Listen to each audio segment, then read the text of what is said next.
This is a very open forum. By the way, welcome to another episode of Two Dimes and a Token. I'm one of your hosts, Bruck Nasty.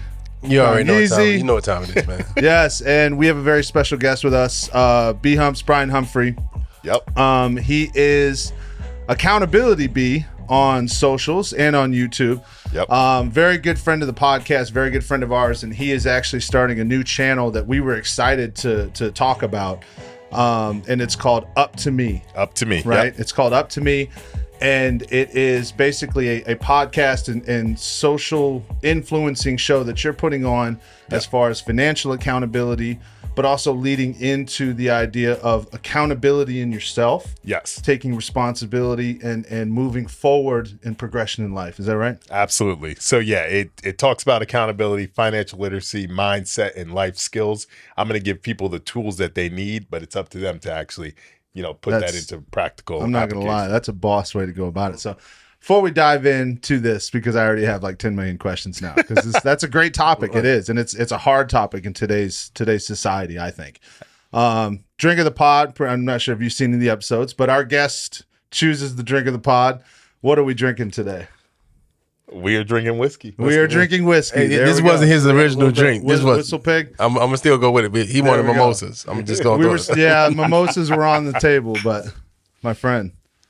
Say thirsty.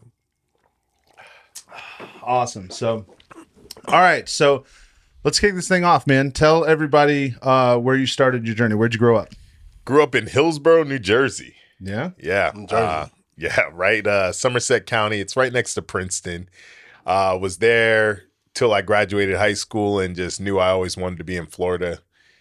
So I actually came down to Tallahassee and started my college career at Florida A&M University.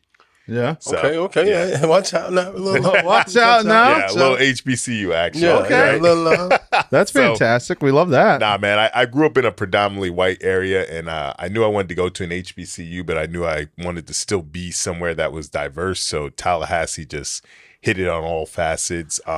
And I can still go to an HBCU. I want to say that for people that don't know, because we actually do have a little bit of a wide variety of audience. Can you tell us what an HBCU is? Yeah, it's a historically black college. Okay. And whatnot. So, now what was that experience like? Was that unique when you got there, considering where you came from? It was very unique. Welcome to Florida. Yeah, absolutely. New Jersey and Florida, I went from being one of the only when I walk into somewhere to being one of many. Yes. Yeah. So it was definitely a very unique culture shock, but I got to learn a lot of different things from different cultures of the black community. That's amazing, man. Yeah. That's fantastic. Was there anything that surprised you or anything that you were thrown off by? Nothing surprised me, man. The Greeks like to party very hard. Yes. That is one thing I definitely learned. Shout out to the ABT brothers. Yeah. Yes. So, yes, that is one thing that definitely took me by surprise. Yes. That's fantastic, man. But yeah, man, I met my wife in Tallahassee, and we kind of took a whole tour of Florida after that. Was in South Florida for a little bit. And then we moved up to Pensacola, and now we've kind of settled home in Tampa. Awesome, man. Fantastic. So why Tampa? My wife's family's from here. Okay. So when we had our oldest son, we were the only ones down in South Florida. So we always knew that we wanted to kind of get back to Tampa so that we were around family. Understood. very cool. Very cool. What was the most interesting experience you had in college? Interesting experience I had in college, man. Give me some nasty shit too. You know what I'm saying? Like some real raunchy. Look at Keon's face. Come on, man. The light's not even on. We can't even make bad decisions if the lights aren't on. Yeah, keep going. Tell us the story. This guy, Only bro. man, the most interesting thing. Most interesting thing in college. College is always revered as some of the best times in people's lives. 'Cause after that, you had to focus on reality, bills, and so on and so forth. That it is. I would say most interesting time, man. I mean, you had 4 years there. You can't tell me. Come on, man. I Give know. me some of that good shit. With 48 months in any location, you got to come out with at least one story about what happened, baby. Nah, man. Oh, so there was this one time. My good friend, he's all of about 150 pounds. Okay, but we always used to joke about how he's a big guy. He liked big girls. you Okay, know? okay. So we were at one of these, it was the toga party, actually. Yeah. And my man was lit. And so it was like, man, the bigger they were, it was like I was holding them up. They was grinding on them, twerking on them. I'm like, yo, this man done lost his mind. And then Yes. He lived his dream. yeah. So I go grab a drink, man. I come back and I see him dancing with this girl, and then she messed around and jumped on him. Man, he almost broke his back. You know, but, dude, yeah. You remember that shit? Remember that shit from Who's Your Caddy? Hey, you see that big body Benz back there? Yeah. The more time I spend hitting you, less time I spend hitting that. Hey, that was Cheeseburger Eddie. Terry Crews said that. That's a little dangerous. That was fantastic. That was a little dangerous. Broke yourself in half. That's apparently awesome. my doppelganger. Okay. Hey, I'm not gonna lie. B-Hump, let me know something about you, man. Close up right now. Let So me let's know put this something picture about right you. next to B-Humps right now. You guys put it in the comments. Let us know. That's awesome. Now I see why you're holding yourself accountable. You got to make better decisions than he did. Okay, There you go. that makes sense. Makes sense. So what's your next adventure after college? What do you dive into? So yeah, I actually, when we went down to South Florida, it was because I was part of a network marketing company and just met some good people down there, and really just wanted to live the South Florida life. So I knew I needed a change from Tallahassee. So we kind of haul-tailed it down there. My wife had just graduated, girlfriend at the time, just graduated. So we went down there, really built a big network of people, and it was just an amazing time down there. Then we had our child, so it really wasn't a conducive place to raise a kid. But so yeah, that's what kind of caused us to really want to be out and leave the South Florida area. Okay, So I got you. It's not like they were in Vegas or anything like that, but you Yeah. just wanted to go to a more mellow tone, slow Absolutely. pace. Kids, you want them to be as safe as possible. And I wanted my money to go a little further too. Okay. That makes sense. That makes sense. Yeah. No, Awesome. no. So what was the first actual job that you had coming out of college? First actual job was I got into personal training, and I did personal training at like a commercial gym for a little bit, and then I was running a fitness program down in South Florida. Really? So yeah, it was called Elevate Training and Fitness. They were open for about 10 years. Actually, last year they just closed it down, and the owners kind of split ways and whatnot. But yeah, no. So was director of fitness there. Ran the program, personal training, group fitness. It was similar to CrossFit, but it was a more functional style of training and whatnot. And then along the way, I did little odd jobs. I've done Lyft, Uber, Shipped, different odd jobs along there. And then I've also been in car sales as well. Really? Yeah. Once I became a personal trainer, I was also doing car sales down in Coral Springs at Lubac Road Chevrolet, and did that for about a year. It was very informative, learning how the car industry really works, but it really wasn't something that, I've always had an exuberant personality. People have loved me, want to talk to me, work with me. Yeah. And so that was pretty daunting on me, that anytime I approached someone in the car lot, it was like, oh, look at this sleazy fucking salesman. That was like, that like hurt me. Damn, so that's how you feel about car salesman?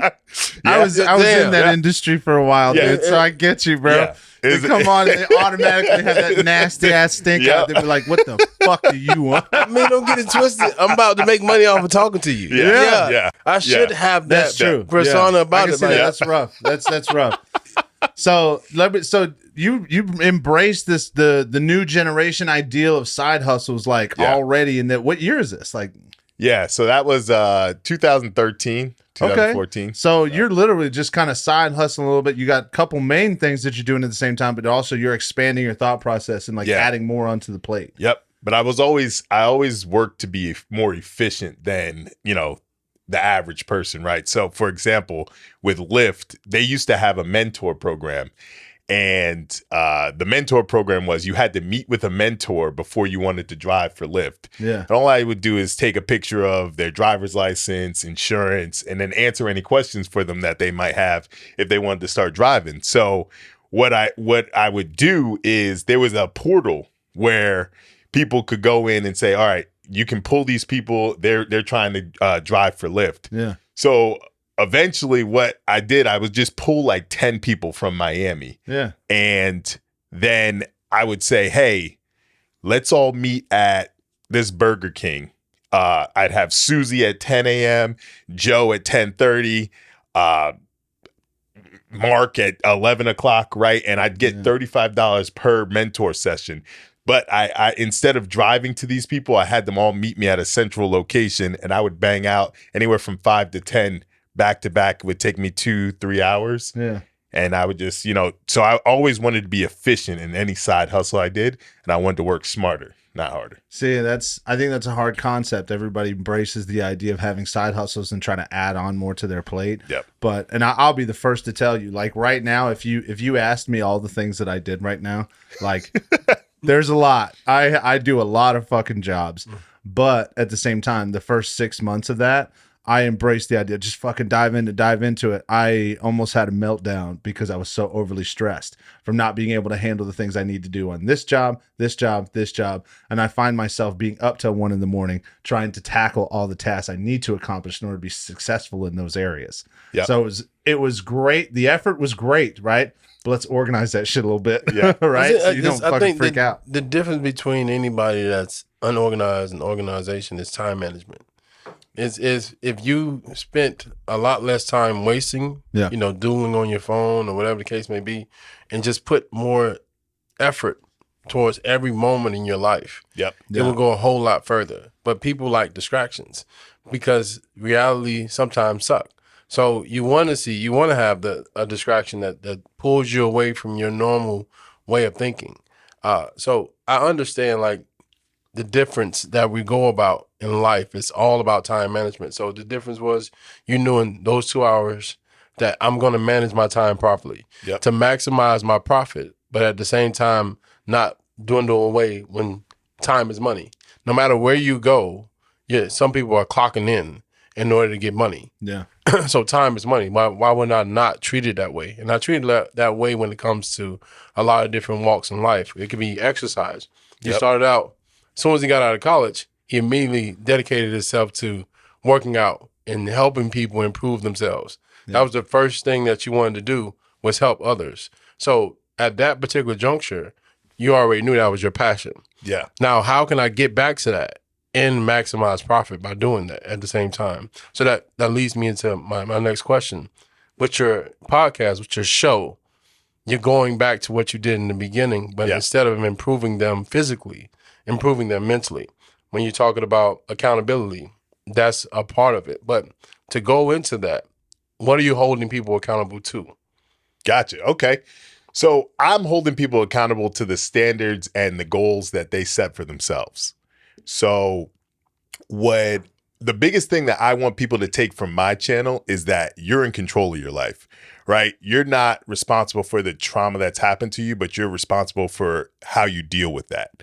Right. And so whatever that may be, if your goal is to lose weight, make money, buy a house or whatnot, you need to ask yourself, hey, are the things that I'm doing today conducive to achieving that goal? And that's what I want people to be held accountable for, to things they say. It can be an internal accountability. It also can be external, right? I put, before starting my channel, I had to put it out on social media, right? Because I want to be held accountable from my peers that, hey, you said you were going to do this channel. You got to keep pushing. You got to keep doing it and putting one foot in front of the other, And so that's the biggest thing I want people to take away from the channel. Yeah. So now kind of just to rewind a little bit, I love the question because I'm kind of excited to get into that shit too. Because I love the idea of accountability. And to be honest, I don't really care. I don't care who the fuck says anything in the comments. I think accountability is the problem with our generation of people that we have right now. There are a lot of people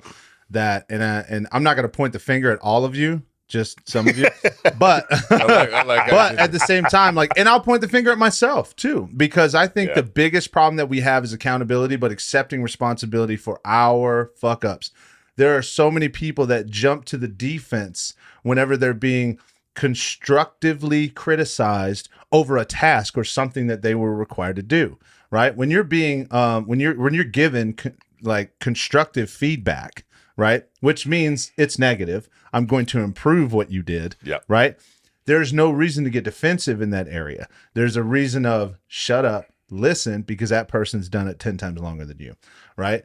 And then you move forward. But I digress. I know I went on a rant there because I go on fucking rants, but let's reel it back in now. So you're now a trainer. You're hustling. You're doing your thing. Yeah. Like, what was the next transition that you had in your life? Like, obviously you said you just had your first, right? Yep. So then where do you go from there? Yeah. So I knew I wanted, I was doing sales in the gym. I was selling personal training packages and memberships and whatnot, but I wasn't paid like a commission for that. And so when I had my first son, I knew I wanted to get paid write my own paycheck basically. Yeah. And I knew I wanted to get into more of a sales role where I was getting paid commission because I wanted my paycheck to correlate with the work that I was putting into it. Right. Shout out to Surge Fit on that. Yeah, you already know. Dude, he literally, I think you watched it, right? Yeah. He said, I just got tired of having a boss because that salary seems to just get to here, but the responsibility goes here. Absolutely. We feel you. Go ahead. So I was actually, I started getting people into treatment centers that were struggling with addiction. And, it was basically, we had 3 treatment centers down in the South Florida area, Palm Beach. And people would call from different areas of the country, and I would have to sell them on our services and why our treatment center was better than others. But I was getting paid a commission to do that, but I was also helping save people's lives. The first person I got into treatment, she ended up calling me probably about 7 to 8 months later, and she said, you saved my life. And so it was a really rewarding career. And so at that point, I knew, you know what, I can have a rewarding career while also making a lucrative income. Yeah. And those things could go and coexist. So what would you say, what was the next role? Where did you guys go from that point that you did? After that, obviously. Yeah, after that, I got into more of an outside sales role because I've always been a hunter.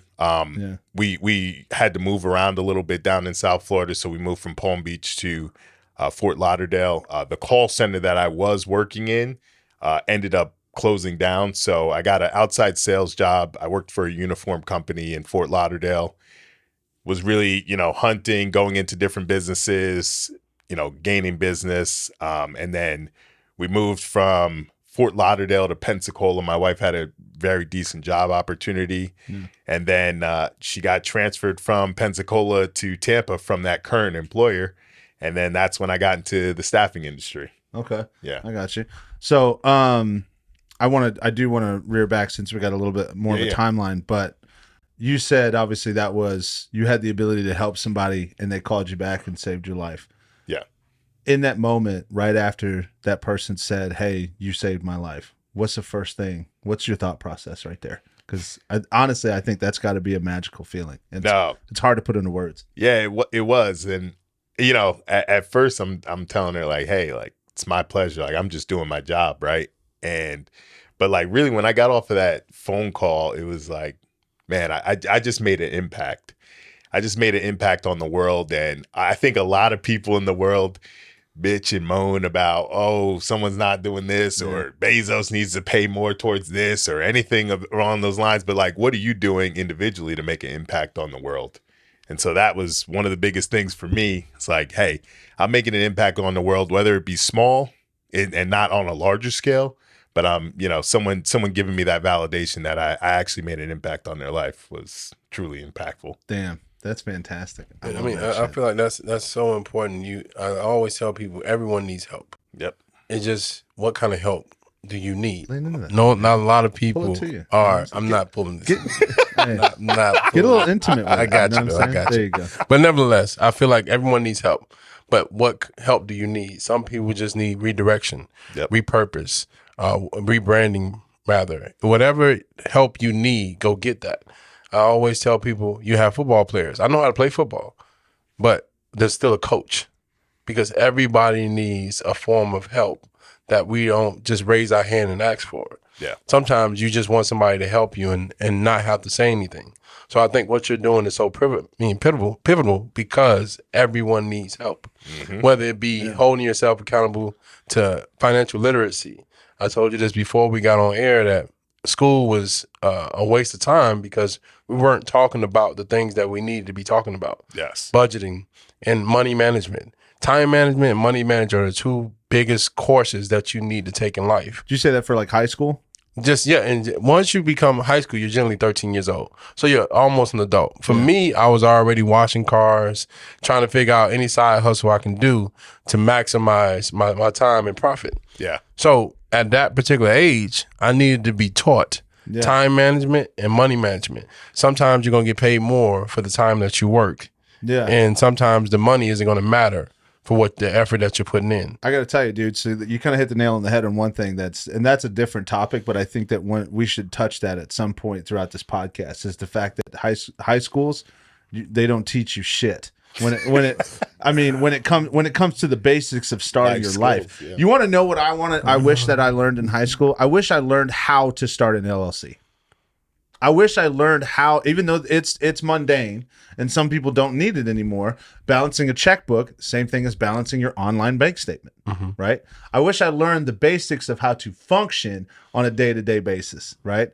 And I know I said basis twice, it made me sound stupid, but still, listen, all I'm saying is I wish there were more mundane tasks that they focused on to give me a step-by-step of how to really get the courage or self-confidence enough to progress in the direction I want to go. Not necessarily, hey, did you know that in 1750 this happened? I mean, it's cool to know your history. I'm not saying that history sucks. I think you should. But at the same time, when you're a senior, I think government classes are phenomenal. You need to understand why your vote matters, right? I have a different opinion about that, but why your vote matters. Why does your function matter in society? What do you need to do to function? What are some things that you need to know when you first go to buy an apartment or rent an apartment? Like all those things. I really wish that would be something that would be instituted to get people a better head start. Because some people get out there and they're just 1 foot out the door and they're like, fuck, what is this? Yeah. It's like an alien world. You know what I mean? But the difference is you're supposed to. Like, I can't ask the school to do what my parents are supposed to do. And my parents are supposed to show me money management. My parents are supposed to show me how to balance a checkbook, how not to make the mistakes that they made. But most parents have spend so much time working that they don't sit down and go money manage with their kid. They don't go over budgeting. That's so funny you say that because I have a slight argument to that, but I'd be really acting like a hypocrite compared to our last two podcasts. Yeah, I'm just letting you know. I'm waiting on you. So, but yes, in that sense, yeah, you're right. The parent role a little bit, yeah. So in our last podcast with Big Surge, I said that my goal in 10 years from now is to make sure my son, I have a boss or you don't have a boss. My goal is to make sure that I've showed you how to be an adequate part of society without having to clock in for somebody else. Yeah. When you go and do what you want to do, it's on your own time. Yeah. But maximize your profit when you're doing it. Yeah. That's primarily it. You don't need to go do something just for the sake of doing something. I want you to add value to whatever network that you're in. And if you're not, then you're not doing what your purpose is, what you're here for. Go do what you're here for and make the biggest splash that you possibly can. Do you think college is in your... Would you push college then? I would tell you, college gives you 4 more years to figure out who you are. I would love to get that question. That's it. I just want that's all college did was give me 4 more years. In high school, I messed up so much. Yeah. But in college, you get to start all over, and I could be a C student in high school and an A+ student in college, all because my focus is my core subject. I graduated with my pre-law degree, so now when it got into debates, it's something that I really care about. Whereas though when we were in history and we had to learn, all your presidents and write a 10-page paper about it, I don't care about that. You know what was funny is when we were in college, the debating part, like he didn't even care if he really felt passionately about his topic or what he was arguing about. He just loved to fucking argue. I just like to argue. So you had to get that part out of you and make sure you enjoy it. And I'm going to come out on top no matter whether I know the subject or not. Yeah. I'm going to talk as if I have passion and dialogue and intellect behind it, because I'm not just speaking for me. I'm speaking for whoever is in that position. When you talk about like abortions, I'm speaking from a woman's perspective, and I'm not a woman. But if you took that right away from me, I would have an opinion on that, because you're taking away a choice that otherwise wouldn't be taken away from me. I'm gonna be honest. That was actually pretty dope. That was great. I love it. No, for real, it was. I don't mean to kind of ruin the conversation, but you said, hey, I can talk about a woman's opinion even though I'm not a woman. But if you take that right away from me, I'm gonna have something to say. But it's like, all right, yeah, you got a point. Yeah, my brother said, I was watching my brother's show the other day, and he's like, people that get offended by people on the internet, all you have to do is walk around it. God. You don't have to address everything that you hear. But the mere fact that you do is because you want attention to what you're saying. You know what? That's not what we're here for. I have a great example for that. Someone tried to light us up. It was on our TikTok. Yeah. Which, by the way, over 10,000 followers, whatever. Whatever. Anyway, so subtle. We get to flex right there. Subtle So flex. here's the best part: the dude commented, and it was actually the participation trophy award. I don't know if you saw it, but there's a clip about it. I have a very unique ideal about participation trophy, and actually, Keon and I really blatantly disagree on We're on it. two different sides. However, the guy commented in there. He was listening to the post, and it was like a 35-second post. He said, "This is this video wasted 30 seconds of my life," right? And I love it when people fucking clap in our comments, bro. It brings me joy. I'll get a call from our producer, and I'll literally be like, "Let's go," right? So I go in there and I just put, "Thank you," right? Or like, no, I said, "You're welcome." And I put it with the half salute face, right? And he came back and tried to clap, and he wrote like "your," but he correctly spelled "your," whereas I didn't use it in the correct spelling. So I responded back. I said "your," or no, I said "there," right? And then 14 people after that, they were like, "What the fuck?" I was like, "Exactly." Because what you're saying is stupid, but I love talking back to these people. They're at the end of our conversations, every time they clap, like, because I think it's hilarious. I think it's funny. You're taking the time to talk shit about us. Yep. And it's like, bro, come on the pod. Like, share your opinion. If you really think that it's that trash, why did you listen to the whole clip? Well, that's someone that doesn't value their time. That's true. Pretty much. So on the other end, I'm sorry, we diverted a little bit, but let's get back to the storyline. The storyline is where he got into actual, staffing. But staffing, I believe, just because I know a little bit about B-Hump, before staffing, the ground wasn't so stable. No. It's because of the multiple spaces in which you tried to grow in. You always knew you wanted to help people. Yep. But you just didn't know how to help people. Absolutely. And once you figured out how to help people and maximize that, it was a record-breaking year for you. And I always tell people a couple $100 will degrade a whole generation of people. Mm-hmm. To make a couple 100,000 can also change a whole generation of people that were going in a different direction. Absolutely. And now they have the best of the best. They have the cream of the crop. So how do you raise kids knowing that you came from the wolf mentality? I gotta have that hunger. Yeah. To what they already know the food is coming. How do you instill that value of how do you raise warriors in an easier environment? Yes. The food is coming to me. My son looks like he can be in the jungle. Yeah. Don't get it twisted. He's been in the zoo his whole life, baby. The food is coming each and every day. You don't have to worry about where the food is coming from. I'm not gonna lie, dude. You're spitting today. Yeah. He's on it a little bit. He's on one. Yeah. It's the whiskey. It's the whiskey. If we had the mimosas, it's been different. What you got for that? How do you manage that? Yeah. So this is actually something I do struggle with because I work so hard so I can give my kids the world. However, there are little nuggets that I always, subscribe to my child at home. And I have 3 children now, but my oldest is usually the one that takes to me the most and understands the most. And, when he says things like, well, I can't do this, I can't do that. No, can't is not a word in this house. There is no can't. You maybe haven't learned something yet, and you maybe have some growth to do, but can't is not going to be a word that's used in my house. And it's just instilling different things of, hey, I always want to instill, you do something, you get something, right? I don't just give just for the sake of giving. So there's little chores and things that my son has to do in order for him to get something. And I think that is where we're lost in society. Everyone thinks that they deserve something and they haven't done anything to get it, right? I'm not gonna lie, I'm a little fired up right now. I'm just getting jacked up. I think that's two different sides of the spectrum. Because I believe that because you come from my lineage, and I work so hard for it, you shouldn't have to work hard to get it. You shouldn't. Shaq did something the other day. He's like, my kids say that we're rich, and he's like, no, I'm rich. You got to go out there and get it. And I looked at it and I was like, why would you make your kids climb the same mountain you had to climb? That's a tough thing to do. It is, because I mean, the whole time you're talking, I'm thinking the same thing for Avery and Ryder.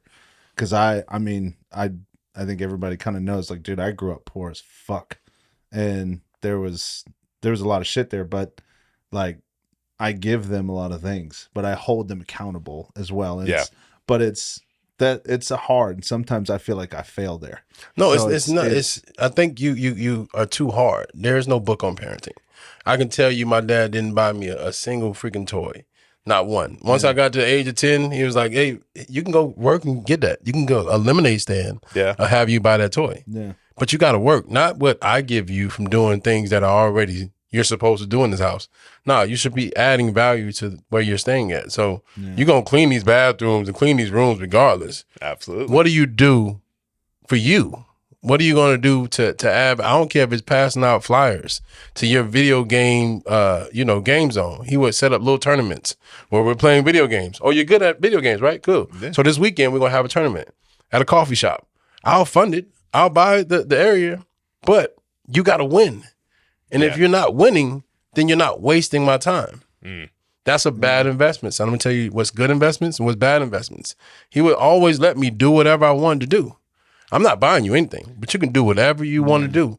And if you're really good at it, you can make money off of it. So real quick, so you said you don't think your son should have to go through the same struggle you did, right? Mm-hmm. Ultimately, just based off of how we live our life, my children will never go through what I went through as far as a monetary sense, right? They live a privileged life as it is. Mm-hmm. However, man, situations can change like that. Money can leave, money can float away. So my son needs to be self-sustainable, be able to sustain himself if something does happen, if trauma enters his life. And so that's where, I agree with maybe hey, they don't need to walk through the same fire I went through, but I do need to give them the tools and make sure that they're able, and competent enough and able to handle anything that I'm going to give them. My goal is, hey, I'm buying enough houses to give my children a house when I pass away. So all three of them right now, I'm hoping to have 4. My wife has different, ideas about that. We know you got to put it down. Put it down. It's all right. But yeah, so we're working on our 3rd house right now, and the goal is to be able to every one of them that they graduate college, they get a house. So, but I also need to make sure that they're coherent enough and they have all the tools necessary to be able to handle that money and that responsibility adequately. Right. See, and that's the other thing too. Is I use the idea of you're gonna walk through a simulation of the same fire I went through. It's not gonna be the real thing, but it's gonna be a simulation to where you understand the lessons that I learned. Yes. That was my thought process on it, and that's why I've said it on this podcast several times. And anyone that knows me personally, I am very hard on my kids. I am, and I'm very strict when it comes to accountability as far as their personal tasks. And when I say the words like, that's your job, that means more than just that's your job. No, that's your job. That's what you do. It's what you are. It's this, it's that, it's this and that. Once the job is done for the day, then you have play. You know what I'm saying? And that is literally a phrase that they understand. But their job right now at 8 and 9 is simplistic. I need to make sure that the laundry is in the washer. I need to make sure dishes are done. My room is cleaned, right? Avery, a little bit more mature than my son, but Avery grasps that concept. We'll wake up on a Saturday at 7 in the morning. or 6:30, cleans her room, makes sure the dishes are in order, and gets her laundry in the washer. And now she knows I get to play. And all done. She has her moments where she flashes that. You know what I'm saying? So it's but in the other side of that, though, I think there's some times where rewards shouldn't be given, and this is where I fail, in my opinion. Some people would say that I'm an asshole, but I think that if you are not on that particular line, even if you have one step off, there should be no reward, because life don't give me a fucking reward unless I'm on the line. Both fucking steps. Like, that's it. You know what I'm saying? But there are times where she's like not even close to the line, and I'm like, it's okay. Don't worry about it. Still take care of it. You know what I mean? So it's like, that's the part where I think I come up short. But that's just my input on that topic. I get you. But at the same time, recreate the same fire, but it's not real. It's the imagery of it. I'm gonna go one level deeper, only because he's doing something that my dad did. My dad had 8 houses, and he has 9 kids. So he was gonna give a house per kid, just the same idea that you had. The only difference is when we all came of age, he seen us all making mistakes, and he realizes that, man, if I give them this investment, they not gonna do what I think they're gonna do with it. Yeah. They're gonna squander this away somehow. They won't be able to cover the bare minimum because they want to have fun. That's all they want to do is have fun. And that's this generation. It's a whole bunch of kids that want to have fun. Where's the fun in for me? If you're around your kids, like, what are we going to do that's fun? They don't care about putting in work. So I have to show you that work comes as easy as fun. See, I mean, we are getting a little down there because that's a long conversation. Believe it or not, that's actually a topic that you and I have sat down and talked about for years, especially now that we've had kids for almost 10 years. I mean, Avery's going to be 10 in July, bro. Yeah, we're getting up there. Don't talk about age, at the same time. Just not getting honestly, I want to keep going down that road because that's a great topic. I know you have a lot of great opinions on it, but let's divert a little bit. So now you are now into staffing, right? And that's an industry where we met. What's the start of your next venture besides staffing? Because obviously, like, you left some of the other gigs that you were doing. Yeah. And now you're kind of venturing off. And from that point now, I mean, we can recognize it, dude. You've had a fucking ton of success because I know you personally. And we call it Charlie Sheen. And I know you've invested hours. You've invested hours and time and this and that to making yourself literate with revenue, literate with trying to be a family man, literate in all these different aspects, right? So what's the next side venture that you're doing besides just your main staffing role?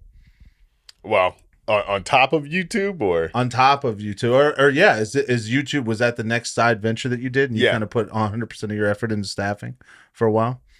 Oh, so my bad. Maybe I'm getting mixed up. So we're going back to when I first got it. Yes, when you first got into staffing, did you focus on that solely for a while? Did you have another side thing? No. So this is where I completely immersed myself in the fire and really where my life took a turn for the better. Yeah. So I'll back up a little bit. I'll tell you about my financial just story in general. You know, when I was in South Florida, I mean, that is really where I experienced the brunt of the hardship that I had. So me and my wife had both had cars repossessed. I was taking out payday loans week after week. I was living paycheck to paycheck, you know, and I got my car repossessed when I was in South Florida. So it was just like, that was the moment where I was like, hey man, something's got to change, when I got my car repossessed in South Florida. And so really that's when we took a liking to Dave Ramsey. You know, some people love him, hate him, right? He really just teaches you on really building up an emergency fund of $1,000, paying down all your debts, and then, you know, eventually building that savings back up again.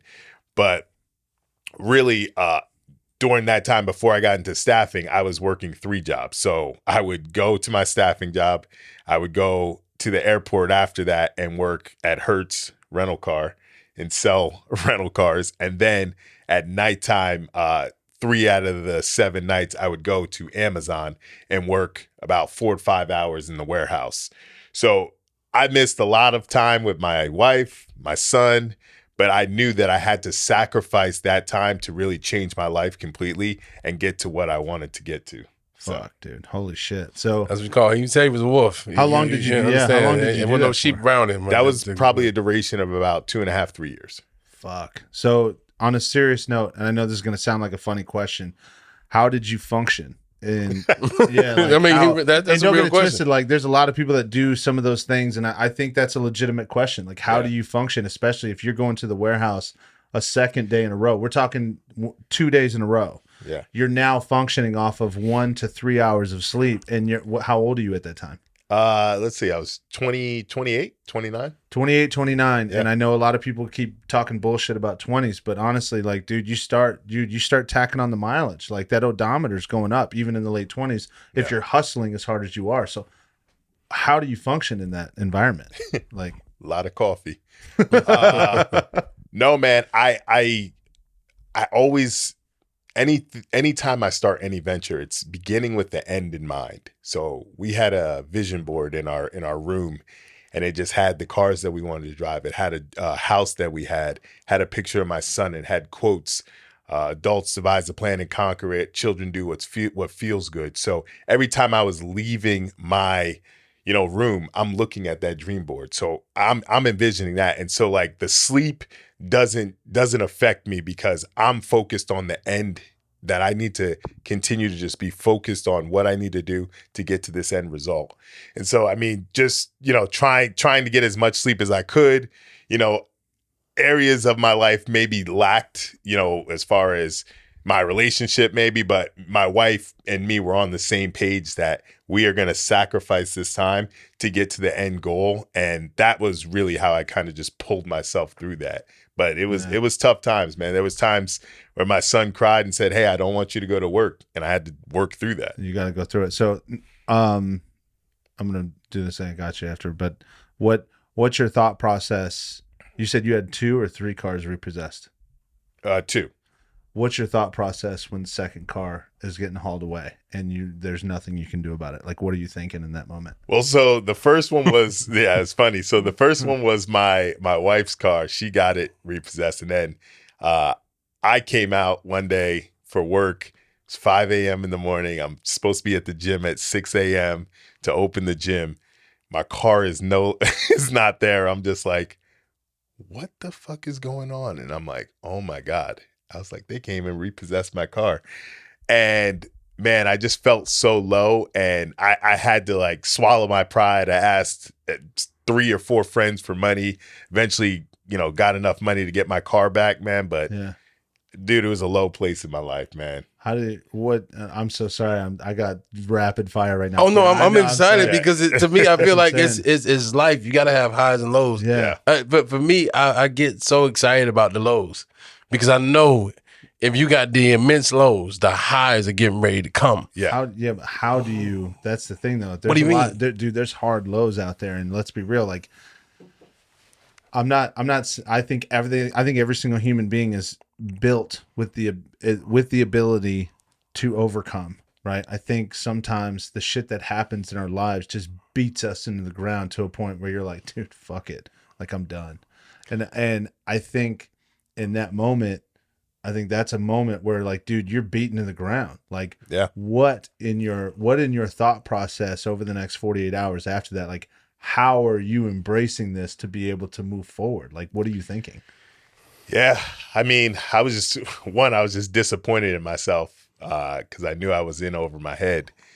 But I just, I called my mom, and my mom was always my rock. And she was just like, you'll make it through this. And it was just that belief that I knew I was greater than my moment at that time, But how do you hold that belief? Like, do you have just, like, was it mental fortitude? Was it something physical that you go out and run? Like, what is the literal step you took to try and say, this is the plan? Well, I dropped to my knees and prayed to God. I mean, seriously, man, I leaned on God. I knew I was better. My wife, obviously, she had her car repossessed, so she gave me the reinforcement that I needed. But it was just like, I knew that I just needed to take steps to move in the right direction, and that I wasn't going to let this define me. Yeah. And I just, man, I don't want to get too religious, but God has always been the person that would show me the way forward. And I always had to lean on that, Now, and obviously that's a personal belief that you have. And obviously there's going to be some people that listen to this and they may not have that, but what would you say to those particular people that aren't necessarily in that particular faith? Well, I would say, remember this feeling, right? You feel that low, you feel that hurt, disgust, you're fucking ashamed of yourself, you're disappointed, and make sure you never feel that way again. Yeah. Make it a point to say, you know what? I'm never going to feel this way again. I'm never going to go through this way again. I'm not going to put myself in this situation again. And I think once you can embrace that and understand how you felt at that moment, it will dictate all the actions that you do as you move forward. That's amazing. So I'm excited. Only the mere fact because he geared towards religion. Yeah. To me, I if I'm in that predicament, I'm thinking this is what I planned for to happen because I wasn't doing the things that I needed to do to prevent this from happening. Yeah. So if I plan for this to happen and it happens, why am I acting like I'm shocked? I really trying to say a nice way, like what the fuck you expect? What you expect was going to happen? Like no, because we just had a moment, bro. He's accountable. But don't get it twisted. B Hump is all about. I think whenever you hear people that have deep insight, it's because they've been through a lot. Yeah. So they had to look at things from a different perspective. Yeah. And when you are holding people accountable, because that's what your show is about. Yep. Accountability is because he had to look in the mirror and hold himself accountable. Yeah. So we all have to do that each and every day. When I go to the gym, I'm like, did I really give it my all, or was I doing it to where I was comfortable? Do I do it to where I'm going to? There is no tomorrow. Today is tomorrow. Yeah. So yesterday didn't matter. Today is the day I got to put in the work. And if I was going off today's work, is that going to be enough to help out tomorrow, or am I just buying time? Yeah. Because if I'm just buying time, it's time to get to work. And that's the thing about it is like now you get to see what you're made of. It's like I want to get hit in the face. I tell people, they look at me like I'm crazy. I want to go through everything in my 20s and my 30s. I want to go through all the lows because then I can figure it out. It's funny you say that. There's a lot of famous people that say that. I started catching grip in my 30s. In my 40s, I started to figure it out, and in my 50s, I got it. You're coasting. Like I've made all the mistakes. Yeah, I know what not to do. Hey, thank you guys for tuning into part 1 with the amazing B Humps, right? Podcast Up to Me, getting off the ground. Obviously, we talked about his story a little bit. In part 2, we really dive into the accountability, what his show's about. We dive into some real personal shit, some great accomplishments, but also like why in the world would anybody want to listen to him? Why in the world would anybody take his advice, right? And he breaks a lot of that stuff down from his personal experiences. And honestly, it's an amazing podcast overall. I know you guys enjoyed part 1. Part 2 is coming out a week, always a week away, right? Next Wednesday is part 2. But be sure to tune in. It's an absolutely fantastic time.